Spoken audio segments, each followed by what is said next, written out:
interaksi sosial. Jadi interaksi sosial adalah hubungan timbal balik antara dua orang atau lebih, di mana terjadi aksi dan reaksi. Jadi ciri-ciri interaksi sosial itu adalah ada komunikasi, ada kontak sosial dilakukan oleh dua orang pihak, ada tujuan tertentu. Bakalan ngejelasin tentang syarat-syarat interaksi sosial. Apa saja sih syaratnya? Yang pertama itu ada kontak sosial, yaitu hubungan timbal balik berupa aksi dan reaksi antara pihak-pihak yang terlibat.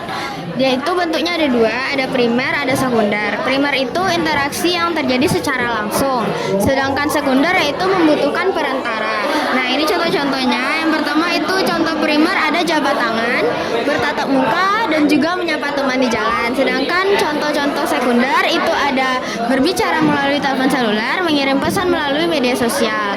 Yang kedua syaratnya itu ada komunikasi, yaitu proses menyampaikan pesan, ide, atau gagasan dari satu pihak ke pihak lain. Nah, bentuknya itu ada dua juga. Yang pertama verbal dan kedua nonverbal. Verbal ini menggunakan lisan dan tulisan, sedangkan nonverbal itu menggunakan tanpa menggunakan kata-kata. Nah, unsur-unsurnya itu ada sekitar 6. 6 itu ada komunikator, pesan, media, komunikan, umpan balik, dan juga dampak dan atau efeknya. Akan menjelaskan faktor yang mempengaruhi interaksi. Yang pertama itu ada imitasi. Imitasi yaitu menunjukkan kecenderungan untuk meniru sikap, tindakan, atau penampilan fisik seseorang secara berlebihan.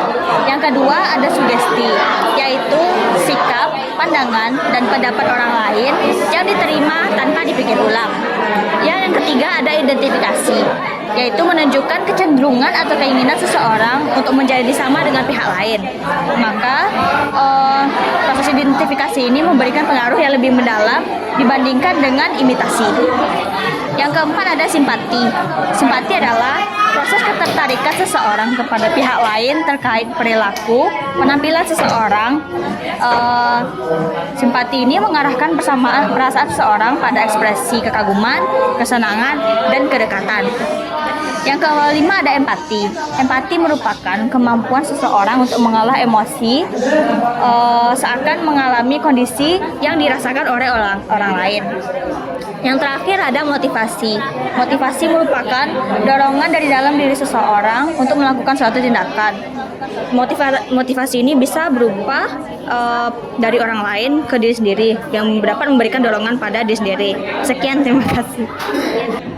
Ini aku akan menjelaskan interaksi asosiatif. Yang pertama ada pengertiannya.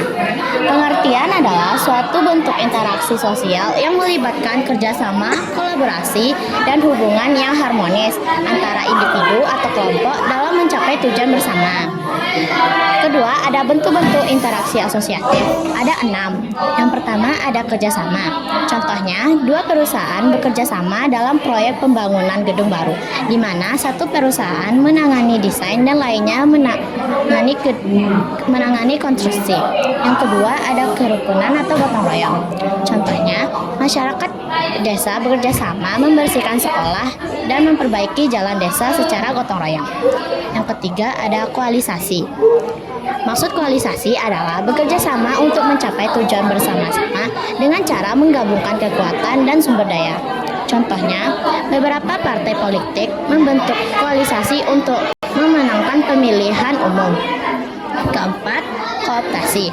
Maksud kooptasi adalah di mana individu atau kelompok mengajak individu atau kelompok lain untuk bergabung dalam suatu kegiatan atau organisasi dengan tujuan meningkatkan kekuatan dan legitimasi.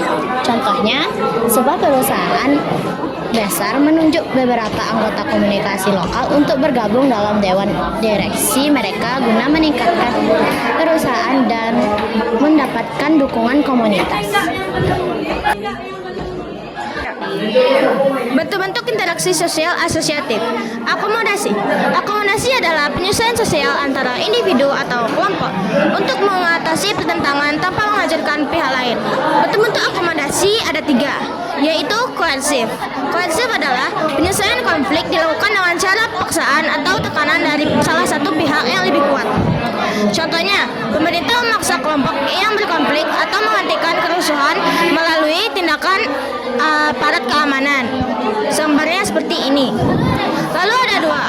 adjudikasi. Pengertian adjudikasi adalah penyelesaian pertentangan dilakukan melalui pengadilan atau lembaga resmi. Contohnya, kita berselisih tentang hak cipta, menyelesaikannya dengan pengadilan. Lalu ada kompromi. Kompromi adalah kedua pihak yang saling mengurangi tujuannya agar tercapai kesepakatan bersama. Contoh, dua tetangga yang berselisih soal batas tanah sepakat membagi wilayah secara rata. Gambarnya seperti ini. Lalu ada arbitrase. Pengertian arbitrase adalah penyelesaian konflik melalui pihak-pihak ketiga yang netral dan keharusannya harus diterima oleh lembaga arbitrase bisnis. Contohnya, dua perusahaan yang berkonflik menyelesaikan masalahnya dengan lembaga arbitrase bisnis. Lalu ada konsiliasi. Konsiliasi adalah usaha menemukan pihak-pihak yang bertikai untuk mencapai kesepakatan melalui pihak penengah. Contohnya, pemerintah daerah mempertemukan antara dua buah pengusaha agar kesepakatan upah yang adil. Interaksi sosial asosiatif. Pengertiannya adalah interaksi sosial asosiatif adalah penyesuaian diri atau kelompok untuk mengatasi ketegangan dan perbedaan sehingga menghasilkan keimbangan dalam masyarakat.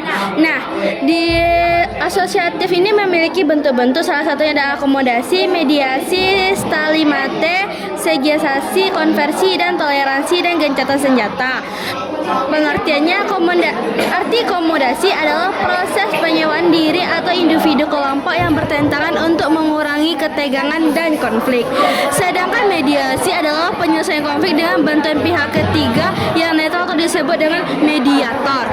Sedangkan stalemate adalah bentuk akomodasi di mana pihak-pihak yang bertentangan tidak dapat melanjutkan konflik dan karena memiliki kekuatan yang seimbang sehingga masing-masing pihak berhenti pada titik tertentu dan tidak ada yang menang ataupun kalahnya alias seimbang.